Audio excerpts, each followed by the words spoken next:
Mr. President, I come to the floor this morning to join my colleagues in speaking on the nomination of Scott Pruitt to be administrator of the EPA. And like my colleagues who've been out here tonight, the great senator from the state of Illinois, Senator Duckworth, and my colleague from Hawaii that preceded her, we're here to talk about the importance of our environment and what a critical asset it is to our regions, each of our regions of the United States.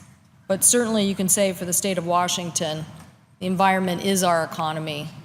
The beautiful aspects of our clean water, the resources of our beautiful mountains and wonderful streams, Puget Sound itself, our mountains that so many of my colleagues ask me about. These are all assets that make Washington State a great place to live and work and recreate in. And our companies would tell you that one of the great things they have in recruiting people to the state of Washington is that it is a competitive advantage to say our business is located in Washington. People understand what that means to the quality of life and to the opportunities for those workers. So it is with that in mind that I rise in strong opposition to this nomination. I had a chance earlier today, or I should say yesterday, to discuss Mr. Pruitt and to discuss some of my concerns that I have with his role as administrator in Oklahoma in the Attorney General slot, and also his nomination process, which many of my colleagues tonight, or this morning I should say, have brought up his record, what that record represents, and their concerns about his answers to very important questions. Mr. President, this is about stewardship, and stewardship is about how we are going to manage our resources and apply the law of clean air and clean water to protect not just this generation of Americans, but future generations of Americans.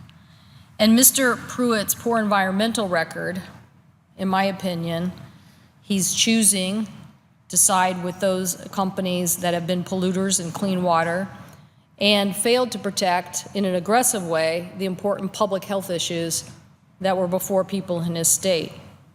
Obviously, there's a big discussion tonight. My colleagues have been out here discussing it, whether there is a transparent fashion in Oklahoma about his ability to discuss with them his failures or his successes, if you will, in a public process. That's why people have been demanding these emails, because these important cases are things that not only now the people of Oklahoma deserve a right to have answers to, but people here in the United States Senate as we consider his nomination. So I join my colleague from Hawaii in saying, what's the rush?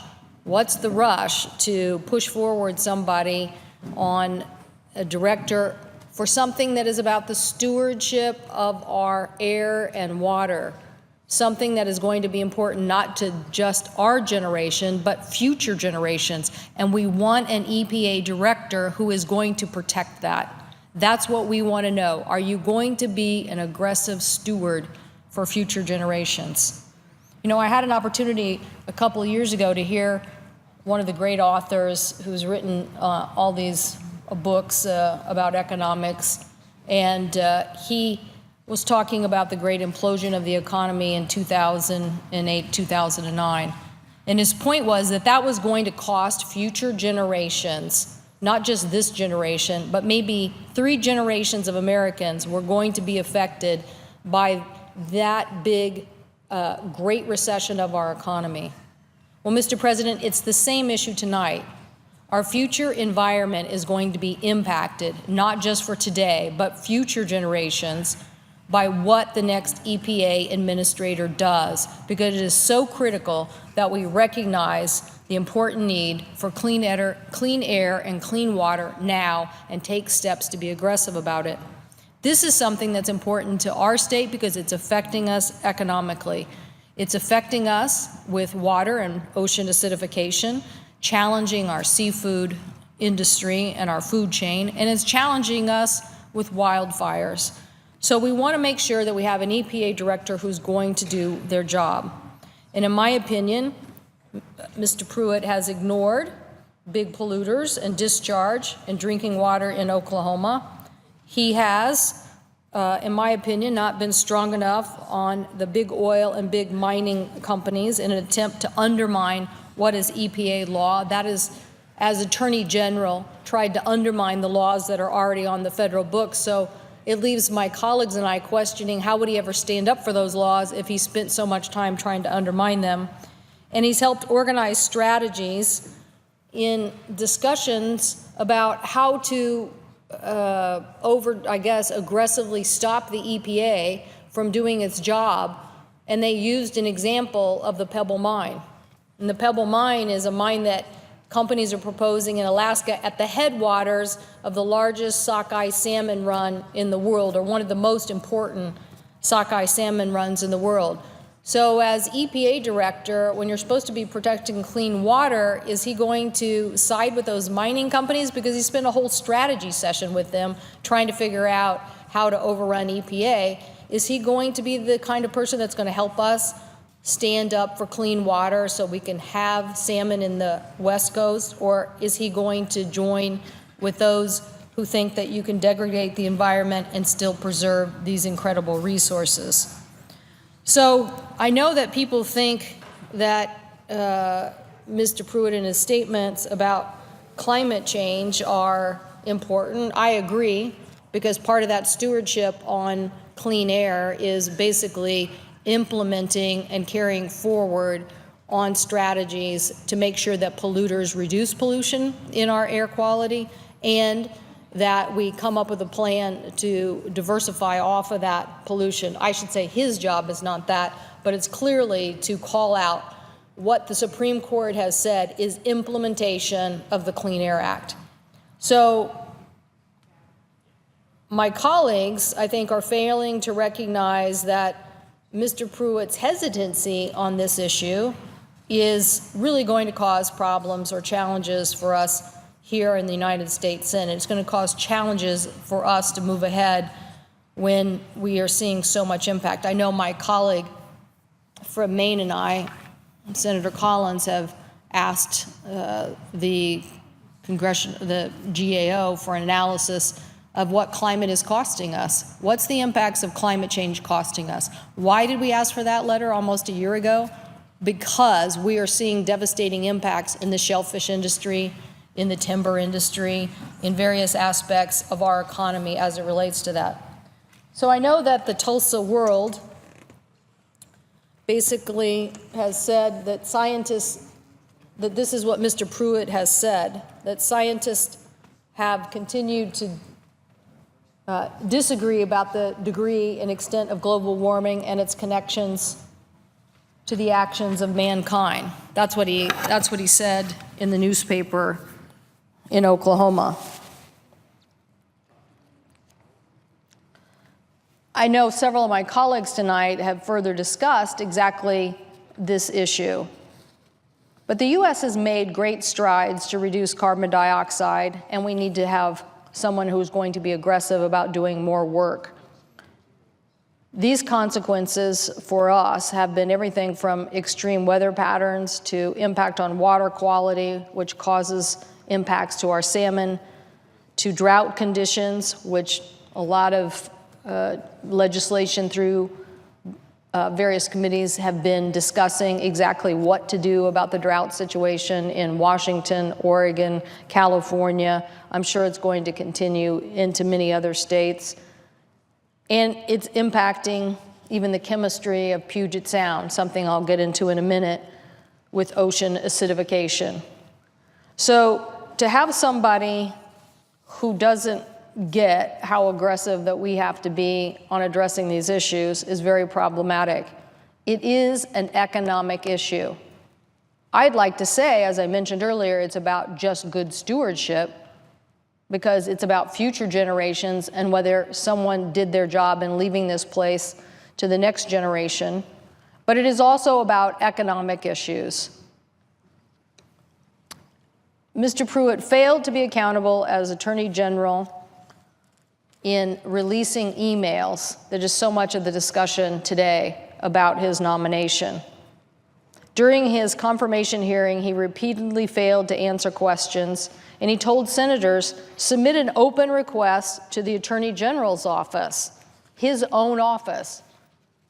So it's if Mr. Pruitt is taunting our colleagues, not answering the questions about his policy, hoping that my colleagues on the other side of the aisle and on this side of the aisle will support him, even though he won't give us answers on his policies, and then say, well, if you want to know, you can submit an open records request. Well, people have, we want the answers, and a court today has said, let's give people those answers. So we don't have those answers today, and yet my colleagues want to rush to have his nomination pushed through when something as important as the environment is at stake. On average, Oklahoma state government agencies complied with their open records request within 68 days. That was the average.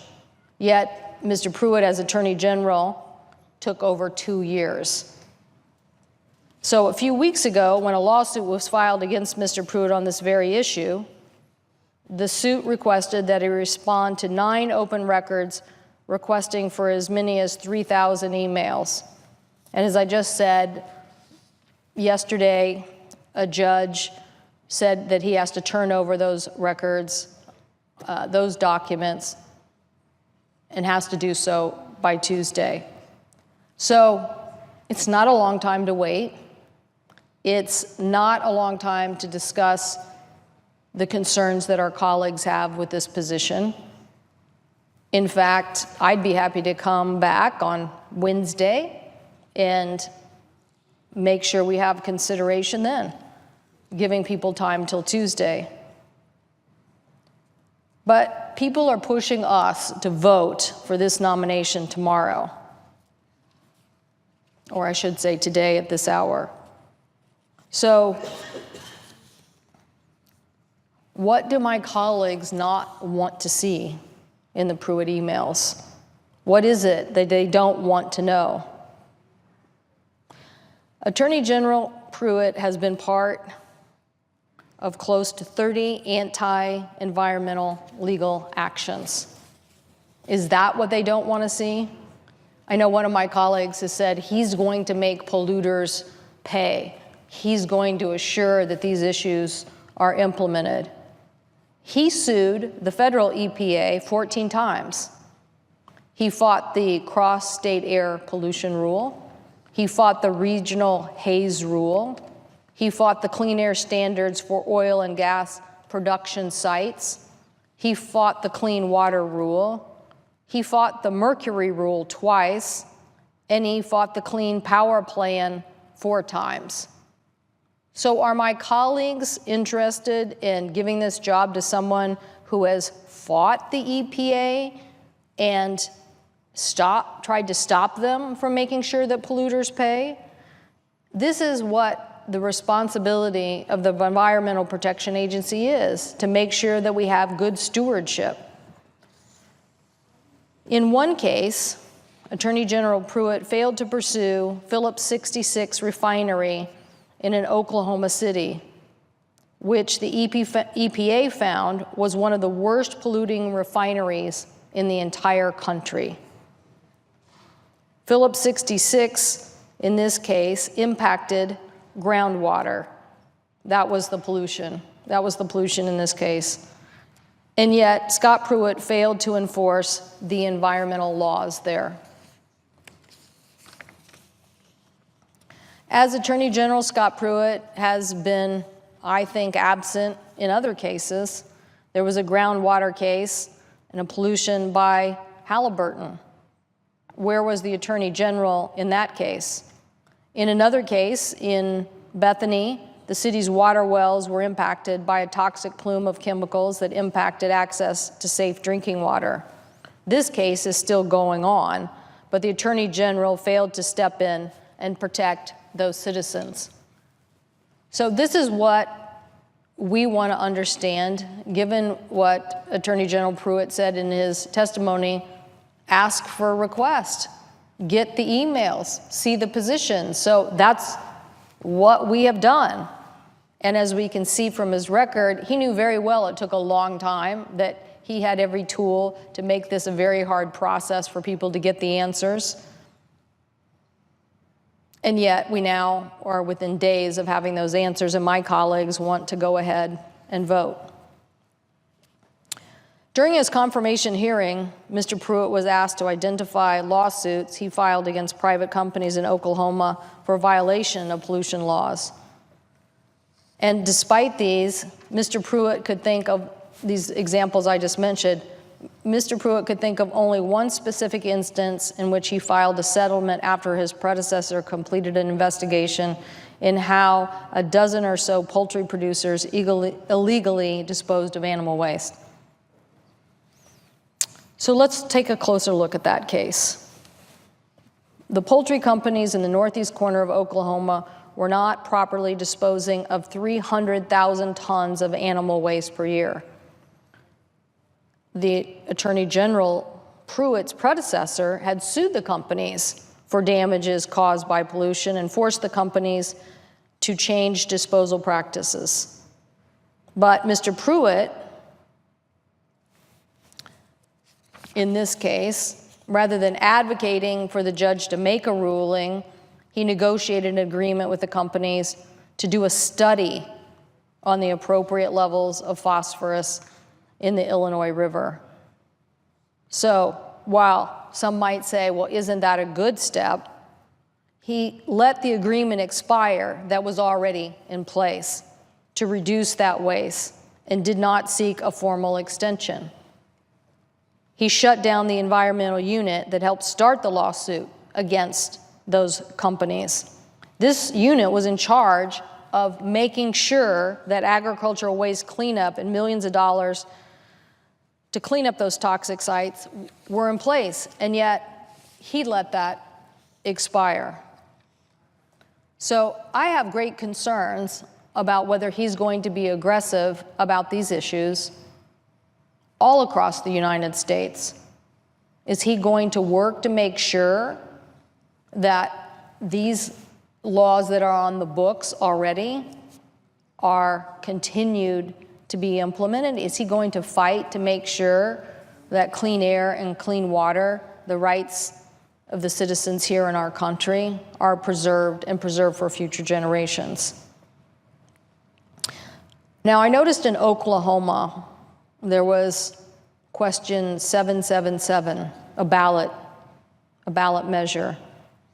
And on that ballot measure was Oklahoma's right to farm statute that was proposed by the Oklahoma legislature. If the voters in Oklahoma approved it, it would have created an amendment to the Oklahoma Constitution prohibiting the legislature from enacting laws restricting agriculture production unless laws were needed to advance a compelling state interest. I think this is a very interesting demonstration of how people are trying to use a process, just like the House colleagues are sending us over a reg reform bill, that they're going to hide behind regulatory reform, when in reality they're trying to curtail clean water and clean air rules. Well, the people of Oklahoma were a little smarter than that. Right to farm laws are not uncommon, and they are currently variations in 50 states, but many such statutes, including Oklahoma's current law, protect farmers and ranchers from nuisance claims as long as they operate in acceptable practices.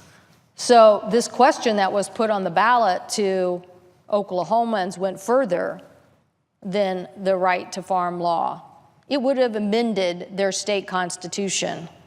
The state constitution holds a higher authority than these state statutes. So if that initiative was enacted, it would have guaranteed that agriculture can engage in farming practices without interference from the legislature, and it would even have prohibited the public from suits. Can you imagine that? I know that that's what some of these proponents of these issues want. They want to do whatever they want on the land, whether it impacts the neighbors or it impacts clean air or clean water, and they just want to keep moving it forward. So Mr. Pruitt was in support of question 777, and he talked about the intrusive rules, quote, intrusive rules from government regulators that often fail to achieve the stated health, safety, and environmental goals. Well, we know that we want to have a balance. We can have jobs, we can have agriculture, and we can have environmental stewardship.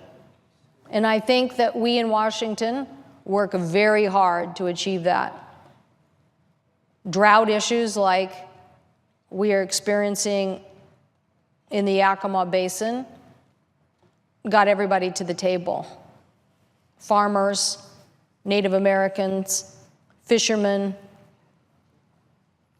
everybody, instead of trying to pass initiatives like this, which, by the way, failed in Oklahoma, people have said we need to work together in these challenging times of a changing climate and work in which we can preserve what's most important to all of us.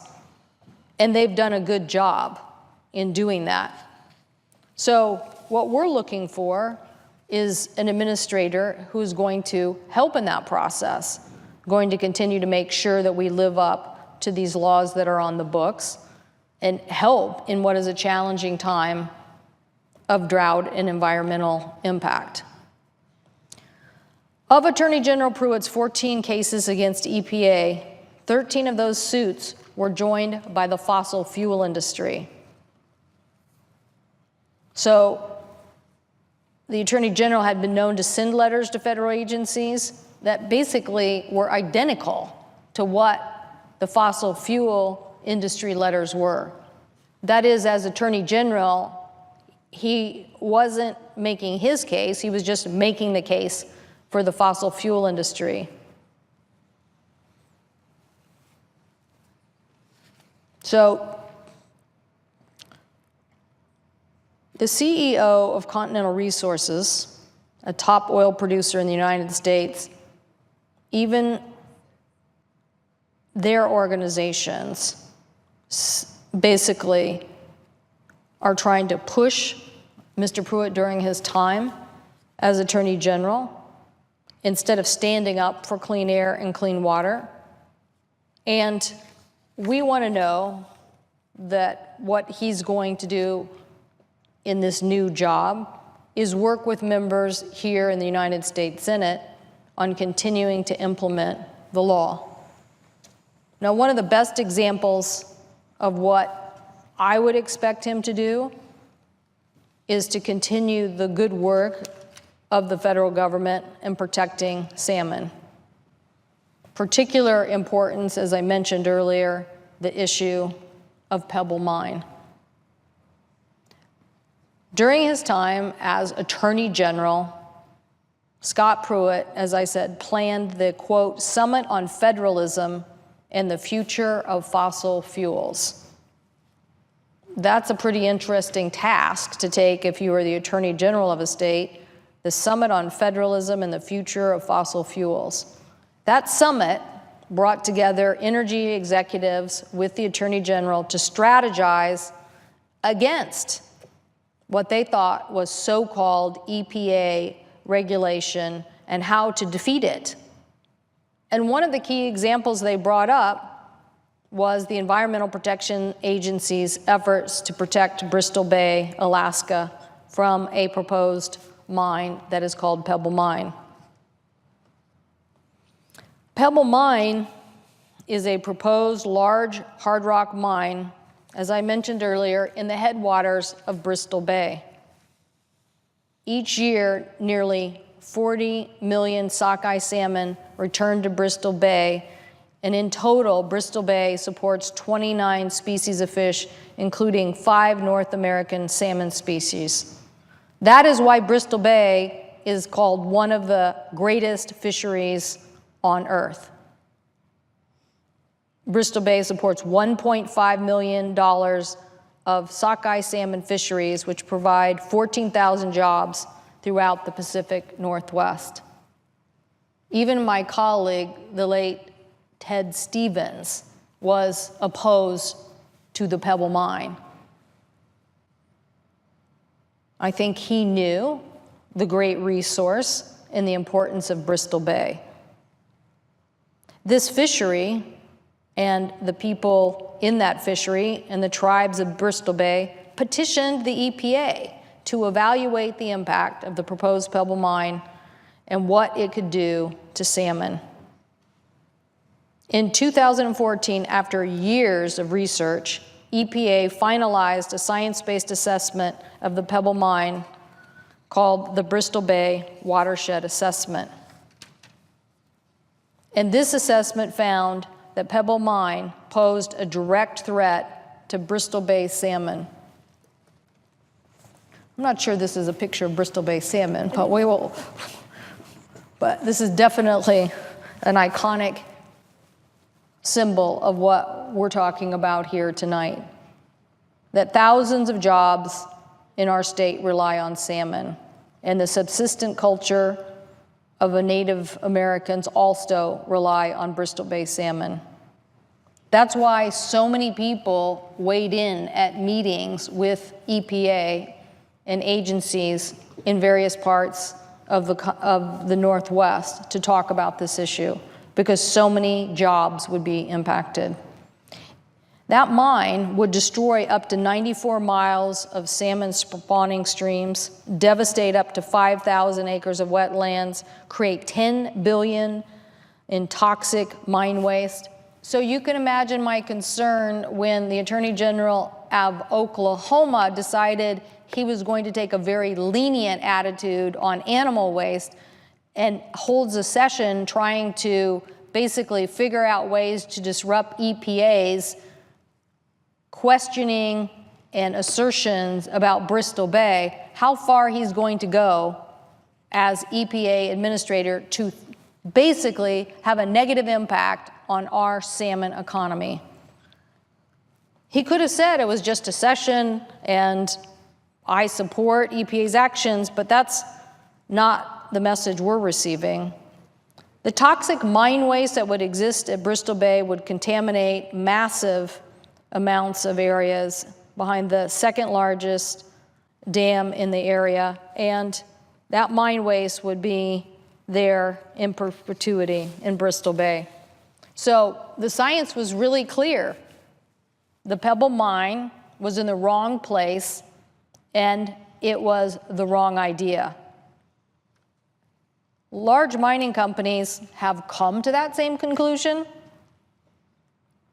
And just a few weeks ago, an Antilles issued a report that said Pebble Mine is, quote, not commercially viable, end quote.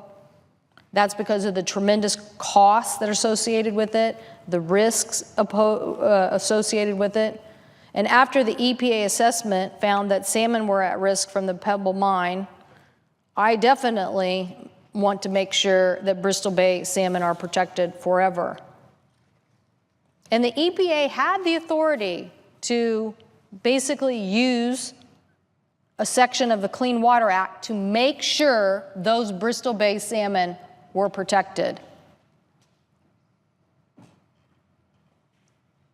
That's what I expect.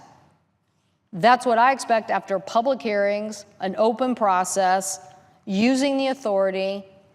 Why would it be a good idea to let a mine be located at the headwaters of one of the most important salmon runs in the world? Why would we do that? And yet Mr. Pruitt took time to join an effort to say, how can we overturn EPA's efforts here?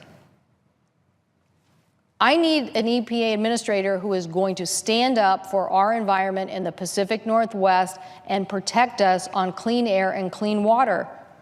It's critical that those individuals who were proposing this mine continue to be thwarted. And while the EPA has been close to making sure there is permanent protection, I'm very concerned that this EPA administrator could start all over again. That's something we can't afford. We cannot have an EPA administrator who is on the wrong side of the Pebble Mine issue. They need to protect Northwest salmon. Now, I'd also like to talk about another threat to our environment, to our fishing economy, that is certainly happening today, and why we need an EPA administrator not to be spending their time joining forces with polluters, figuring out ways to avoid law, but figuring out ways to implement the Clean Air Act that the Supreme Court says we must follow through on. Last year, Attorney General Pruitt stated that there is a disagreement about whether or not human activity has had an impact on climate. And when he was pressed on this issue during his hearing, he continued to question scientific facts. He said he believed that climate change is irrelevant to his role as EPA administrator. Well, I disagree. Climate change is not a future hypothetical issue. We are seeing it today, and we are seeing it in our state. Now, let's just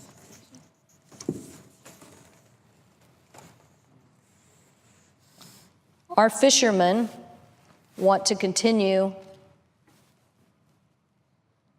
the great legacy that we have had in our fishing traditions. And we're going to get to why this picture is affected by what I'm going to talk about next. But we want to continue to have a Northwest fishery. We want to continue to have the quality of our environment and food chain that is going to allow us to have a robust fishery in the Northwest. I think our fisheries can be cited as some of the best managed fisheries in the entire world. That's how good we are at it. That's how scientific we are at it. That's how collaborative we are at it. That's how much hard work has been put in to stewardship and managing the resource and making sure that the job still exists. I will match that with any other part of the United States or this planet. The Northwest fisheries is managed well. But they are being challenged. They are being challenged by the fact that our climate is changing and that the oceans absorb 25% of the carbon dioxide emissions, which has resulted basically in a changing of the chemistry in our waterways. I don't know if we have that number. Yep, that's right. The oceans absorb 25% of the carbon emissions. So basically, they become this sink for the emissions. We have scientists who are out on the peninsula studying this very issue, studying what, not for us in the Northwest, they're studying it for the entire United States. It's part of our national laboratory system. They're looking at this very important issue and the challenges that we face from it. The fact that the oceans have become this sink for that carbon has made the rate of ocean acidification 10 times faster than anything we've seen on Earth in the last 50 years. In Puget Sound, that means that ocean acidification has resulted in massive die-offs of young oysters. Juvenile shellfish cannot survive in these corrosive waters, and their shells actually dissolve. I don't know if we have a picture of that. So this economy for us is in the hundreds of millions of dollars, the shellfish industry. And a few years ago, we were successful in getting some very minor, I think it was in definitely thousands of dollars to make sure that we helped that industry figure out what was happening because the shells weren't forming. And we were able to see that ocean acidification was having such a corrosive impact. We helped the industry figure out what a better time for seeding was to get to a point where those extreme conditions weren't having their most devastating impact.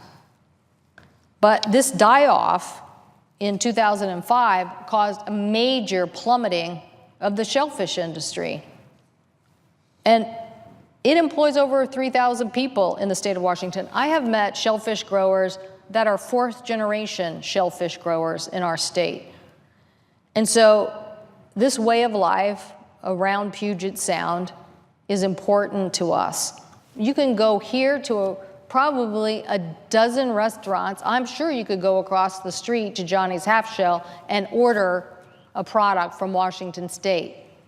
It would be one of the premier products on the menu.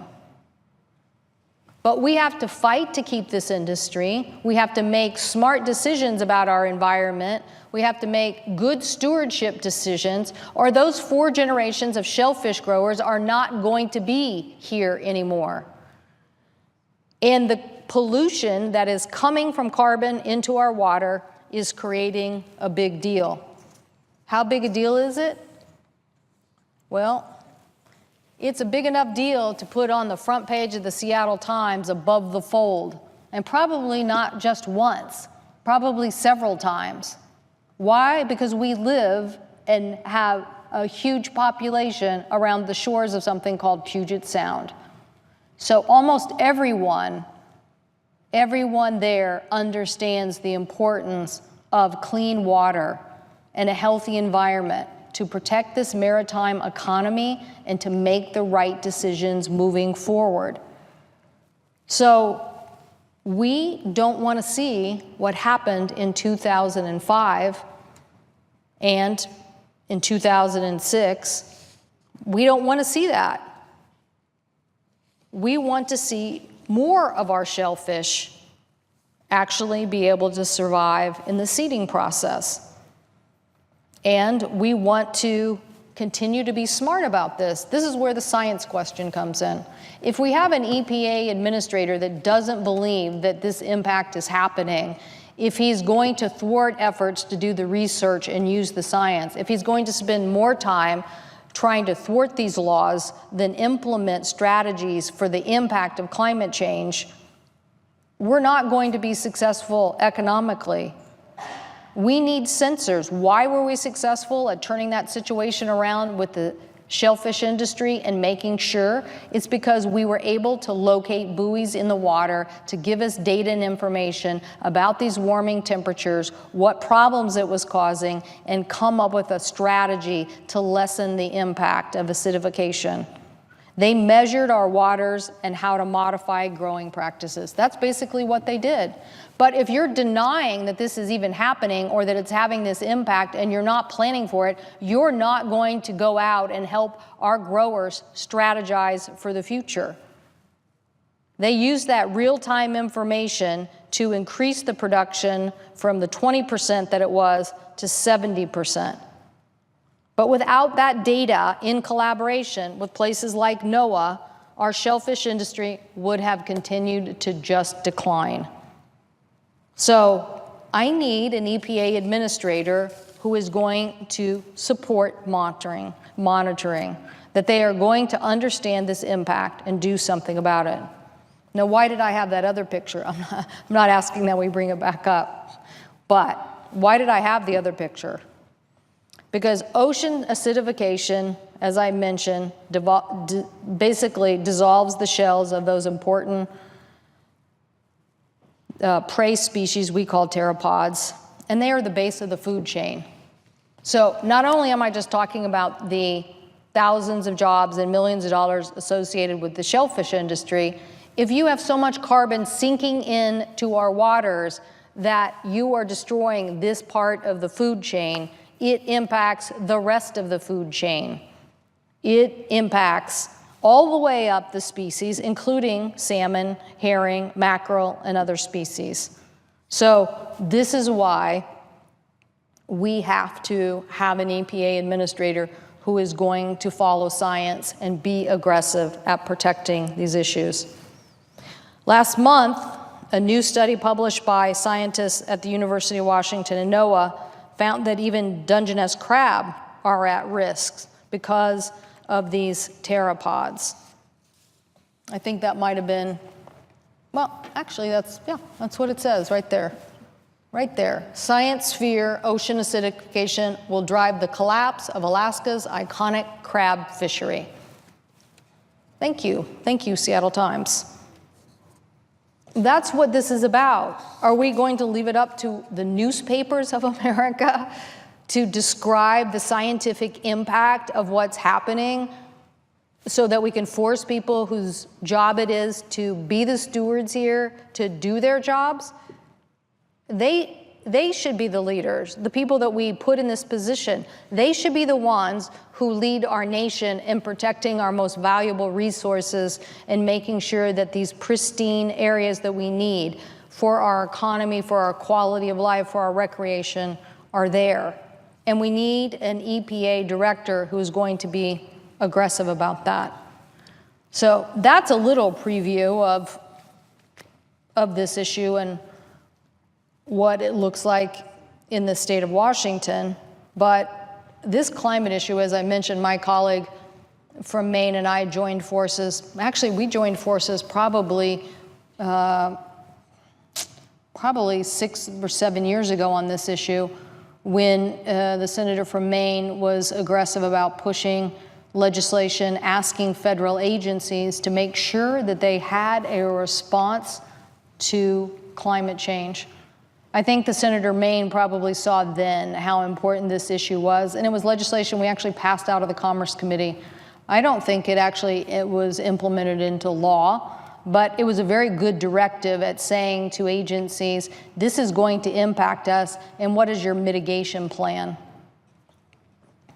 We in the Commerce Committee had held a hearing about this because what we were finding is that a huge part of the U.S. economy, maybe definitely was a very high number, maybe as much as 50%, was driven by states with coastal economies. And a report was issued about how all of these changes impact in sea level rising, impact in ocean acidification, all of these things were going to impact these coastal economies and thereby have a dramatic effect on the U.S. economy. And just because it might not be front and center, for example, for somebody from Oklahoma, it was going to become very front and center for the U.S. economy if we didn't have a mitigation plan and do something about it.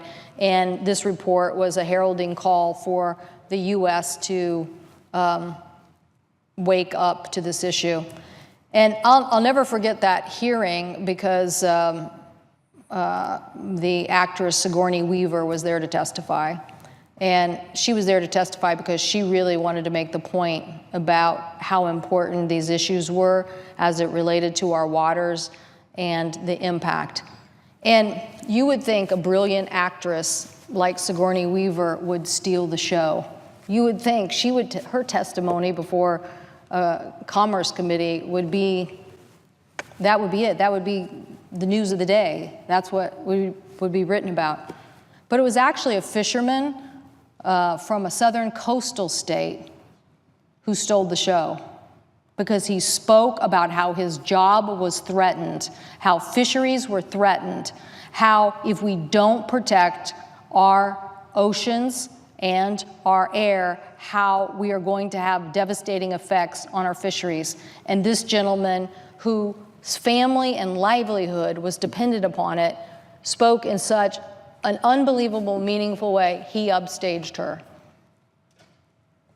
So this isn't something we're just coming at because President Trump has nominated Scott Pruitt. This is something we're going to fight for every single day because it's important that our nation have a response to it. And so my colleague from Maine was on it a long time ago. She said, let's make sure that every agency is going to have a plan for what we're going to do about mitigation and impact as a result of climate. So as I mentioned, just recently, in the last year or so, she and I joined and sent a letter to GAO asking them to actually give us an estimate across the whole federal government. What is going to be the cost and impact of these changes to climate on our economy and the federal government? This is a very important answer to have from the GAO, because my guess is they're going to show that it costs a lot of money. It's not surprising to me because I have seen it in my own state with catastrophic wildfires that have burned up hundreds of thousands of acres of land and had an unbelievable cost to the federal government. We're trying to come up with a better strategy. We can't get our House colleagues to engage in a serious energy bill process. Hopefully someday we will get them to understand that the Senate, in a bipartisan fashion, did its homework and had a proposal. But these issues aren't going away. Next summer, there'll be some part of the United States that will be in the hot spot again. And instead of making sure that we're addressing that, some of our colleagues just want to ignore it, and just like they're ignoring Mr. Pruitt's emails or his answers to these important questions. But that's a Northwest view. Let's look at other parts of the country on ocean acidification. Here's an example of a reef, coral reef in the state of Florida. In 2016, the University of Miami published a study which found that Biscayne Bay coral reefs are already suffering the impacts of ocean acidification. Well, I would expect that coral reefs in Florida are probably as important to their economy as salmon is to our economy. I say that just because I know of people go to visit those coral reefs. Oh, actually, their reefs, according to economic analysis, are worth over $7.6 billion. $7.6 billion, that's what coral reefs are worth, apparently, due to their importance in recreational and commercial fisheries and tourism. $7.6 billion. Everybody wants to stand up for the fossil fuel industry because they have jobs, but they forget the jobs that are related because of our environment and how important it is to our economy. So in this particular picture, we are seeing the devastating impacts and changes of this coral reef in just a very short period of time. This upper picture, taken in 1976, a very vibrant coral reef. And I think this is an area that there's been a lot of discussion about. I'm not exactly sure where Carey's Fort Reef is, but I think there's been a lot of discussion here in the Senate about making sure people have access to it, or what ways in which the public can enjoy this particular site. But when I look at this picture and I look at the devastating impact that we see on this coral reef, I question what our strategy is to preserve what is an important recreational and commercial asset to Florida. What is our strategy? And when I think about an EPA administrator, are they going to act now in balancing this issue and making sure that things like the Clean Power Plan that is saying to polluters, you must reduce pollution, are they going to do that so the fishermen and so the recreators and those who believe in the beauty of these coral reefs in Florida are just like the Washingtonians in my state that go out and recreate on Puget Sound and want to fish salmon and want to make sure that our fishing economy stays strong? Are they going to have an administrator who is going to do this? Now, I can tell you, next summer, I guarantee you, there are going to be unbelievable discussions about fishing in the Pacific Northwest. Why? Because there's going to be an impact on salmon, and everybody's going to want to fish. Commercial fishermen, sports fishermen, everybody's going to want to fish. And unless we have an EPA administrator and a NOAA administrator and people who are implementing great strategies, we're not going to be successful, because these events of pollution are impacting our areas. And I can see here that it's impacting Florida's economy the same way. So, Mr. President, during an interview, Scott Pruitt's predecessor, the former Attorney General Drew Edmondson, who served as Oklahoma Attorney General from 1995 to 2001, stated, quote, "Under his tenure as Attorney General, I don't think environmental crimes have disappeared." I'm sorry, quote, this is what he's saying. "Under his tenure as Attorney General, I don't think environmental crimes have just disappeared. It is just the filing of cases alleging environmental crimes that have disappeared," end quote. So I think that's somebody who knows something about this. I have constituents, though, who are also writing and communicating to me about these issues, about whether they think Mr. Pruitt is the right person to be EPA administrator. And one of my constituents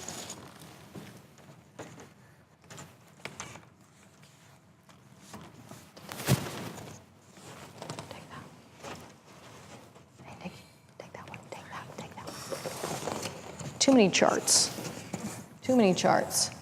It's not surprising that we have a quote here from one of my constituents from Poulsbo, Washington, because I just talked about the Puget Sound economy. I just talked about this economy.